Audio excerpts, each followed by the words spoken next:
Hello everyone. आज के इस लेक्चर में हम बात करने वाले हैं एंटी पार्किंसोनियन ड्रग्स के बारे में। इट मीन्स जो पार्किंसन डिजीज़ है उसको ट्रीट करने के लिए कौन कौन सी ड्रग्स का यूज़ किया जाता है, उन ड्रग्स के क्लासिफिकेशन के बारे में हम लोग इस चैप्टर में बात करेंगे। तो सबसे पहले हम लोग बात करते हैं यहाँ पर कि जो पार्किंसन डिजीज़ है इसको सबसे पहले डेस्क्राइब जो है वो किसने किया था।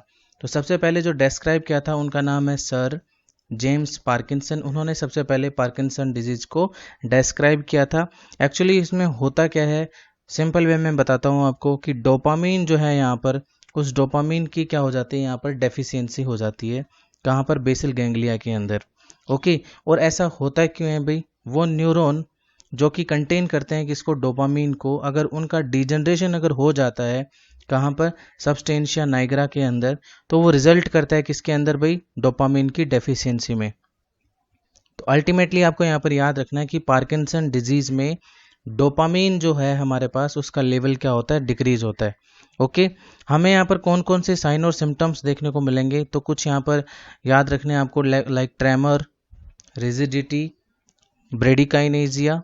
और ब्रेडिकाइनेजिया में क्या होता है भाई कि यहाँ पर जो मूवमेंट है वो क्या हो जाती है? स्लो हो जाती है। ठीक है, तो काइनेजिया का मीन्स मूवमेंट और ब्रेडी का मीन है स्लो होना। और साथ ही साथ में हमें यहाँ पर पोस्चुरल जो रिफ्लेक्स होते हैं उनका भी क्या हो जाएगा? यहाँ पर लॉस हो जाएगा।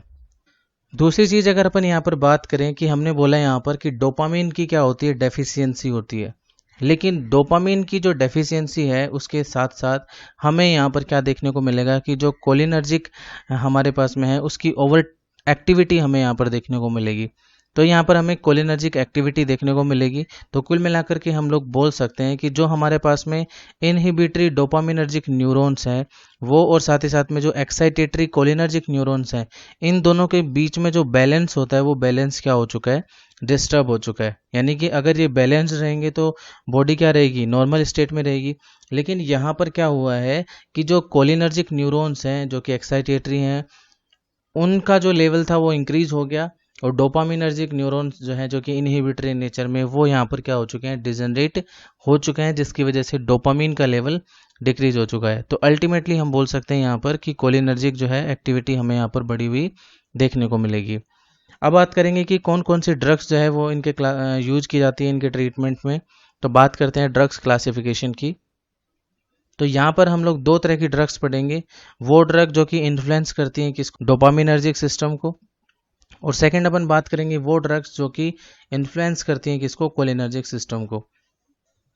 तो हमारे पास में दो ड्रग्स आ गई यहाँ पर, दो टाइप के हैं यही, डोपामिनर्जिक सिस्टम को इन्फ्लुएंस करने वाले ड्रग और कोलिनर्जिक सिस्टम को इन्फ्लुएंस करने वाले ड्रग। सबसे पहले हम लोग यहाँ पर बात करने वाले हैं किसके बारे में? Drugs influencing brain dopaminergic system. तो सबसे पहले डोपामिनर्जिक सिस्टम की बात करते हैं। तो यहाँ पर जो ड्रग्स काम में आएंगी हमारे पास, उसमें नंबर 1 है डोपामीन प्रिकर्सर। ठीक है, और डोपामीन प्रिकर्सर जो है हमारे पास में यहाँ पे, वो कौन है भाई? लेवोडोपा। ठीक है, बात करेंगे आगे इसके बारे में, बिकॉज लेवोडोपा जो है वो एक प्रो ड्रग है।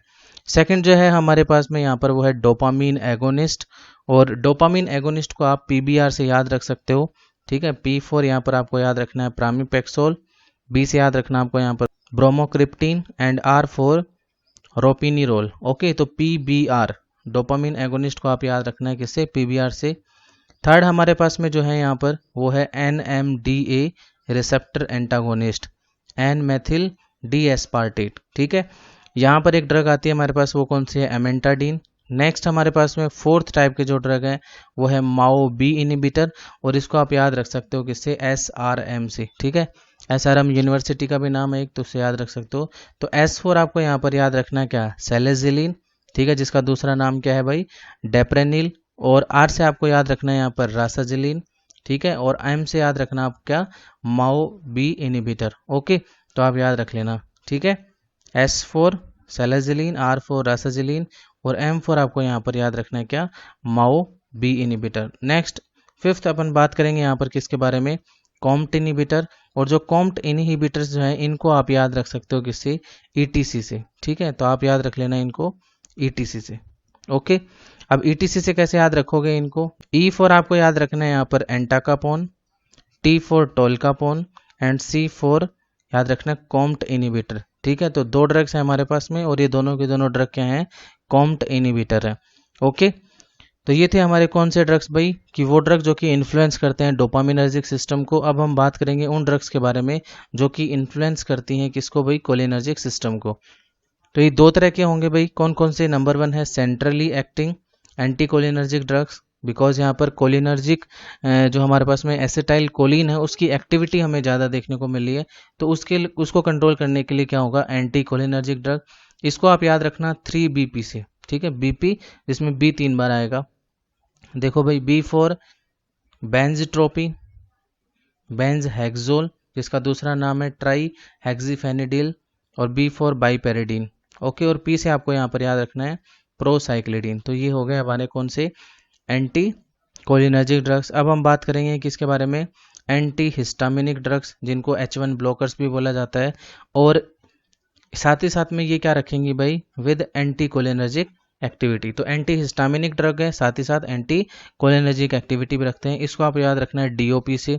D for diphenhydramine, O for orphenadrine, and P for याद रखना आपको क्या, प्रोमेथाजीन। ठीक है, तो ये हो गए हमारे दूसरे टाइप के ड्रग्स। अब हम बात करेंगे कि जी ये जो हम लोग ड्रग थेरेपी दे रहे हैं इसका मेन एम जो है वो क्या है। तो देखो भाई, अभी रिसेंटली हमने बोला था यहाँ पर कि जो पार्किंसन डिजीज होता है, उस पार्किंसन डिजीज के अंदर जो डोपामीन होता है उसका लेवल क्या होता है, डिक्रीज, जबकि एसिटाइल कोलिन या फिर कोलिनर्जिक एक्टिविटी है वो बहुत ज़्यादा क्या हो जाती है, इंक्रीज हो जाती है। तो इसलिए हमें क्या करना है भाई, अगर कोई पर्सन नॉर्मल है, ठीक है, जैसे मान लो कि उस पर्सन के अंदर डोपामीन और एसिटाइल कोलिन जो है इन दोनों का लेवल अगर क्या रहता है, नॉर्मल रहता है, तो पर्सन क्या रहेगा, नॉर्मल रहेगा। लेकिन पार्किंसन डिजीज में क्या होता है कि यहाँ पर डोपामीन का लेवल तो क्या हो जाता है, डिक्रीज, और एसिटाइल कोलिन का लेवल क्या हो जाएगा, इंक्रीज।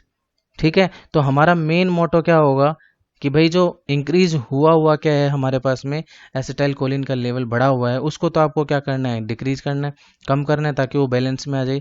और डोपामीन का जो लेवल जो कि डिक्रीज हुआ है उसको आपको क्या करना है, इंक्रीज करना है, ताकि वो क्या हो जाए, नॉर्मल बैलेंस में आ जाए। इसीलिए हम लोग यहाँ पर क्या करेंगे, जो मेन एम होगा यहाँ पर थेरेपी का वो होगा कि डोपामीन की जो एक्टिविटी है उसको हमें इंक्रीज करना है, जबकि जो कोलिनर्जिक एक्टिविटी जो इंक्रीज हुई थी उसको हमें क्या करना है, डिक्रीज करना है, और उसको नॉर्मल स्टेट तक लेके आना है। ठीक है, तो ये था किसके बारे में, एंटी पार्किंसन ड्रग्स के क्लासिफिकेशन के बारे में। Okay, thank you.